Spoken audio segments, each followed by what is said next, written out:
Swenson. I'm the director of production here in the entertainment department. I'm also part of the team that 13 years ago created a little event called Howl-O-Scream. So this year we have brought back an Asylum theme, but we didn't want to do just a crazy house. What we wanted to really do is something that was a little bit darker. So in Blood Asylum, there is a serial killer by the name of Stu Loomis who has escaped from his high security cell and is murdering the residents of the Oglethorpe Asylum. And that gives us the Blood Asylum theme. It is the first time we've ever done an ongoing lightning storm throughout a house. So it's kind of creepy, and you see the evil Stu Loomis multiple times throughout the course of the experience.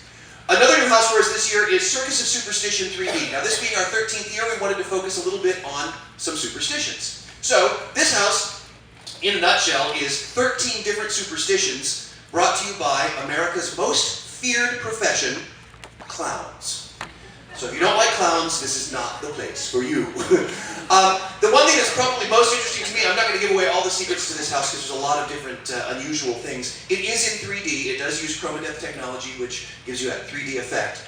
But it also requires you to conquer some of your fears of certain superstitions, even to walk into the house, because the entrance to the house is by walking underneath an A-frame ladder.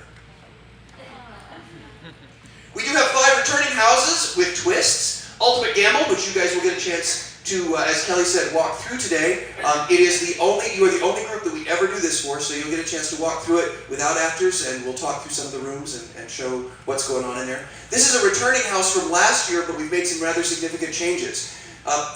Ultimate Gamble is now called Ultimate Gamble Condemned. The idea being that this was a vampire casino that the vampires built to lure meals into them. Well, vampires have fallen on hard times. So the casino has been condemned, and when a building is condemned, the lights are turned off. So this year for Howl-O-Scream, guests will be given flashlights in order to tour the house. Okay. Today we will not have flashlights, so we're going in the dark.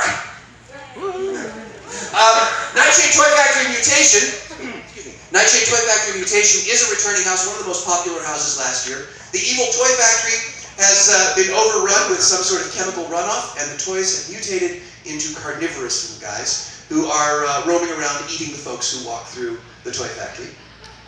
Nevermore, another very popular house last year, is back. This is based on the works of Edgar Allan Poe, and it has a couple of new twists and turns, especially right at the beginning of the house. Zombie Mortuary, the most popular house last year, is back. I always say, where would a zombie go for fast food? A mortuary makes the most sense. So it is a mortuary that has been infested with zombies. And finally, Alone. Now the Alone experience is something that we started 2 years ago. This will be its 3rd year. It is unlike any of our other haunted houses because, number one, you don't experience it in a mass group. You experience either one person or up to 4 people.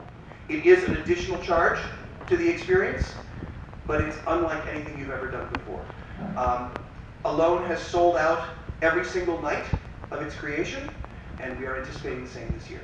So if you're the true die-hard Halloween fans, Alone may be something for you and your family. And for those of you who are too chicken, you're going, no. Truth be told, Alone is the only haunted house we have that actually has a safe word. So if the experience gets too much for you, you can say the safe word, the performers respond to the safe word, you say the safe word a second time, and you are escorted out. This was used multiple times every night of the event in the last 2 years. We have 2 scare zones this year. We have the family plot, which is located at the front gate. This is our attempt to recreate the feeling and the intent of the television commercial, which you just saw.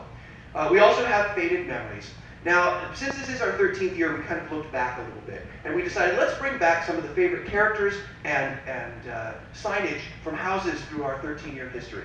So this will be, the Faded Memories will be a scare zone that will be along the Sesame Street walkway, and it's kind of ironic, isn't it? Yeah. But that just gives you an idea of where it is. And there are characters from houses from our last 12 years of history that will be performing there, and we are bringing even characters, a couple characters back from things like After Hours, My Ex, Creeper's Crypt, which goes back 100,000 years. Well, at least 12. So that's another one of our scare zones. And then one of the things that I think really separated us last year and made it made our event very, very special is we created the concept of roaming hordes for our park. There are 18 different groups of performers that will roam throughout the park. You won't know exactly where they'll turn up. No, they won't turn up in the restrooms, so you should be fine there. But they can appear just about anywhere. Each one of them is themed, and they are out to scare you. Here's just some examples of what we had last year. Everything from zombies to werewolves to clowns. My favorite is actually the one up in the upper right-hand corner. This took place in our parking lot. Our homeless zombies would attack guests. You know, the air quotes.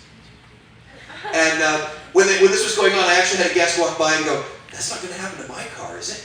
I just looked at him and went. We also have some show elements that are going to come back this year. Fiends will be back. So the nurses will be back. Dr. Frankenstein will be back. Igor will be back.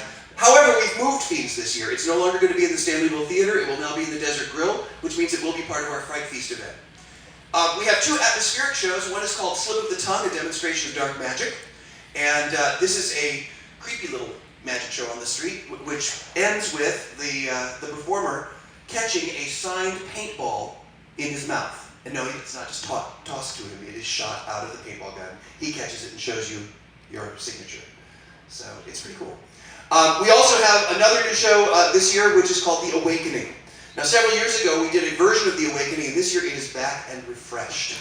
This is vampires dancing on the street. That's the best way to describe it, and that will be in Stanleyville. We're also going to have Club 13, which is for guests 18 years and up, and it is a club in the Marrakesh Theater.